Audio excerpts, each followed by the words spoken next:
السلام عليكم ورحمة الله وبركاته، ازيكم عاملين ايه؟ انا نورة حسن، ولو بتشوفوني لاول مرة ما تنسوش تشتركوا في القناة وتفعلوا الجرس علشان يوصلكم مني كل جديد دايما. وطبعا ما تنسوش تحطوا اللايك الجميل وتعملوا كومنت حلو عشان بيفرحني وبيسعدني دايما ان انا اقدم لكم فيديوهات تانية كتيرة جدا. بصوا يا حبايبي، احنا النهارده هنعمل الجبنه القريش مع بعض في البيت بكل سهوله، بجد بطريقه سهله جدا جدا، والنتيجه بتاعتها مبهره جباره بجد. ان شاء الله تجربوها وتعجبكم باذن الله، بس تابعوا معايا الفيديو للاخر خطوه خطوه علشان ما تفوتكمش اي خطوه احنا هنعملها مع بعض. تمام، احنا اول حاجه كده معانا حله على النار، حطينا فيها 6 كيلو من اللبن، وهنسيب كده اللبن لحد ما يدفى، مش هنخلي اللبن يغلي. تمام، هنسيب اللبن يدفى. بعد ما اللبن هيدفي هنطفي بقى النار، يبقى اللبن دافي كده معانا، هنطفي النار ونبدأ ان احنا نجيب اي كوباية عندنا ونبدأ ان احنا ندرب اللبن. يعني ايه؟ يعني نعبي كوباية وندلق كده. ليه؟ علشان يعمل معانا فوم، والفوم دوت يعني احنا كده بنطلع القشطة بتاعة اللبن. تمام، بنطلع القشطة على الوش. طيب مش عايزين نعمل بكوباية، خلاص طلعي على نفسك كده وهاتي المضرب الكهربائي بتاعك كده، وابدأي ان انت تضربي كده اللبن كويس جدا، هتلاقي فيه فوم بقى يطلع كتير كده على وش اللبن. بس هو ده المطلوب. ايه الفوم دوت؟ دي قشطة، ده هيتحول لقشطة، انت كده بتطلعي القشطة بتاعة اللبن. طيب بعد ما عملنا كده الفوم الجامد دوت على وش اللبن كده وطلعنا القشطه بتاعته، هنعمل ايه؟ هندفي فرن البوتاجاز. ايوه، هندفي فرن البوتاجاز، بس مش هنولعه على اللبن، لا احنا هندفي بس فرن البوتاجاز عشان الجو ساقعه، وطفي الفرن. تمام، وبعد كده هاتي الحله بتاعتك ديت وغطيها بغطا وسيبيها في فرن البوتاجاز طول اليوم. تمام، بعد ما تسيبيها طول اليوم هتلاقيها بقى كده تماسكت كده من على الوش زي ما انتوا شايفين. دخليها بقى التلاجة قبل ما تنامي كده، دخليها التلاجة وتعالي بقى الصبح كده خرجيها. يا سلام، هتلاقي بقى القشطة كده تماسكت على الوش، وطلعتي بقى كمية قشطة ما اقولكيش، ما شاء الله بجد الله اكبر، كمية قشطة كتيرة جدا جدا طلعت من ال6 كيلو لبن. ده بسبب الضرب اللي احنا عملناه في اللبن، ساعد القشطة كلها تطلع كده من اللبن، تتجمع على الوش. خلاص، يبقى هندفي فرن البوتاجاز، هنحط فيه الحلة لحد بالليل. تمام، هنلاقي كده الوش لحد ما الوش كده يتماسك كده. بالليل بقى قبل ما تنامي تروحي بقى مدخلاها في التلاجة، دخلتيها في التلاجة، تعالي بقى الصبح، اصحي الصبح تاني يوم طلعي كده الحلة بتاعتك وخدي منها بقى الخيرات كلها، خدي منها القشطة الكمية الكبيرة اللي انتوا شايفينها دي ما شاء الله. خلاص، بعد ما شلنا القشطة بقى هنجيب حاجة اسمها منفحة. المنفحة دي هتجيبيها من بتاع الألبان اللي انت اشتريتي منه اللبن دوت، قولوا له لو سمحت انا عايزة اشتري منفحة، وهاتيها منه. تمام، هنحط حوالي ربع كوباية كده أو 4 5 معالق كده كبار من المنفعة ديت على ال6 كيلو لبن، ونبدأ ان احنا نقلب اللبن بتاعنا كويس جدا كده كده زي ما انتوا شايفين. في الوقت ده بقى اللي انت بتحطي فيه المنفعة في اللبن وبتقلبيه كده، ولعي فرن البوتاجاز علشان يدفى.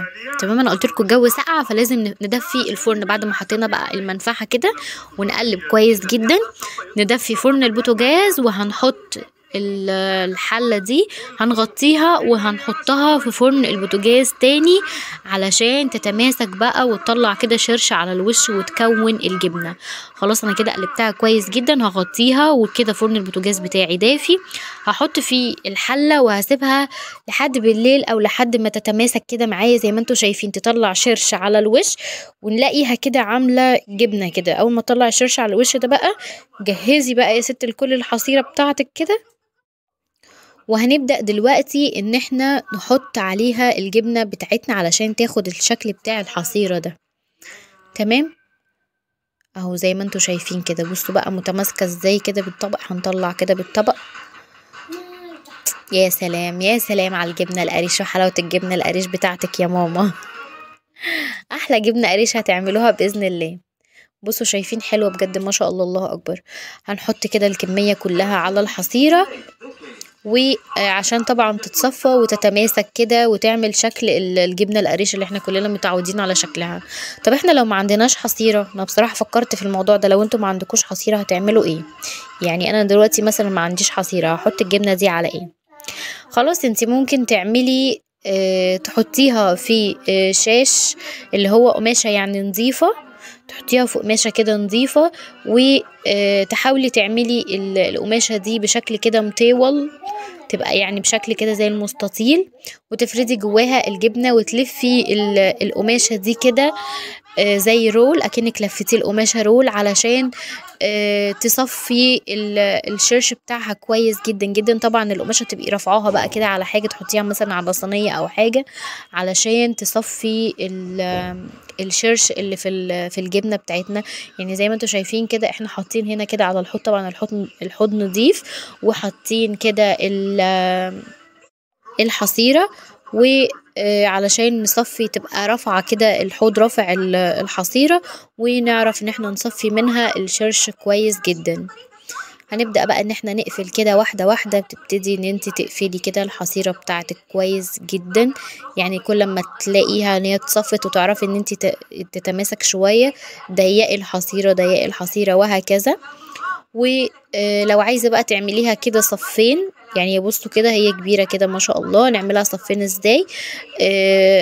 يعني هتحطي ايديكي كده من تحت الحصيرة، وتعملي كده فيصل في النص كده، ترفعي شوية من الحصيرة، تقسمي اكنك قسمتي الجبنة نصين، هتشوفوا دلوقتي وتفهموا قصدي ايه.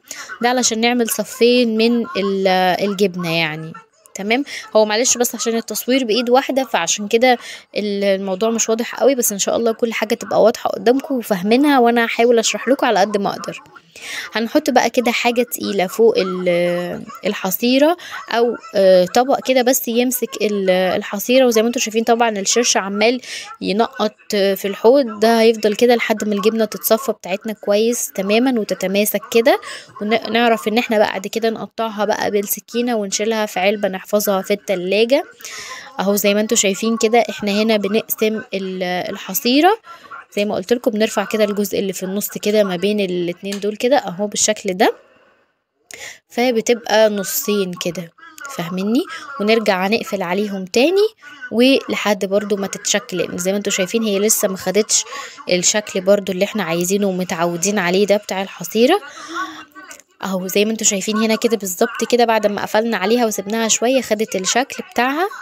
زي ما انتوا شايفين كده هي كده خلاص تماسكت معانا وخدت شكل الحصيرة وصفت الشرش بتاعها. نبدأ بقى ان احنا كده نقطع القطع بتاعتنا زي ما احنا عايزين، الحجم اللي احنا عايزينه، يعني الحجم بتاع الجبنة العادي بالشكل ده كده. طبعا بتقطع معانا بكل سهولة، وهي كده بقت متماسكة خلاص زي ما انتوا شايفين. مش قادرة بجد اقول لكم طعمها حلو جدا، وطبعا كلها كده لبن كده وحاجة جميلة، يعني حاجة صحية طبعا.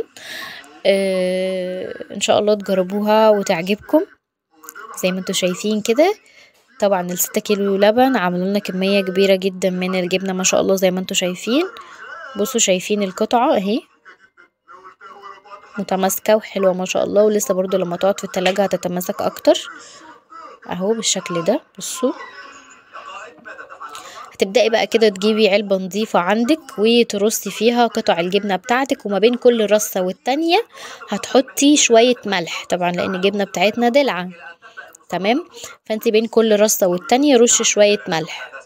هتشوفوا دلوقتي بصوا، يعني احنا كده بنرص اول طبقة جبنة في العلبة، هنيجي دلوقتي نرش عليها شوية ملح، وبعد كده نرص الطبقة التانية، وهكذا كل طبقة او كل بين طبقة او طبقة شوية ملح.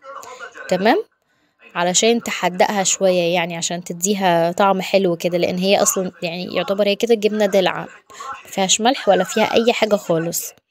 ولو وصلتوا بقى معايا لغاية الجزء دوت في الفيديو، ما تنسوش تعملوا لايك وتشتركوا في القناة لو اول مرة بتشوفوني، ولو عجبكم الفيديو طبعا اكتبوا، هستنى كومنتاتكم الحلوة اللي هتفرحني وتسعدني دايما. زي ما انتوا شايفين كده دي كده طبقة اهو. هنحط دلوقتي كمية حلوة برضو كده من الملح الابيض زي ما انتوا شايفين كده. بجد يا جماعة الطريقة سهلة جدا جدا، اي حد يقدر يعملها في البيت. والحصيرة مش هتوقفك ان انت تعملي جبنة، لا يعني ابدعي وفنني كده. حطي في قماشة كده زي ما انا قلتلك، بس تتصفى كويس جدا جدا، وتحاولي ان انت تخليها بشكل مستطيل كده، وبعد كده لما تلاقيها اتصفت هتتماسك معاكي وهتقطعيها زي ما انت عايزة، بس طبعا مش هتديكي الشكل بتاع الحصيرة خلاص عشان نكون واضحين يعني مع بعض. اكيد مش هتديكي الشكل بتاع الحصيرة، هتقطعيها زي ما انت عايزة، بس مش هتديكي الشكل ده اللي انتوا شايفينه ده. تمام. بس عملنا كمية محترمة من الجبنة القريش بلبن، وطبعا تقدري تعملي الكمية اللي انت عايزاها، وهتطلعي برضو قشطة بنفس الطريقة اللي انا قلتلكوا عليها، برضو كمية قشطة محترمة جدا، كمية كويسة يعني.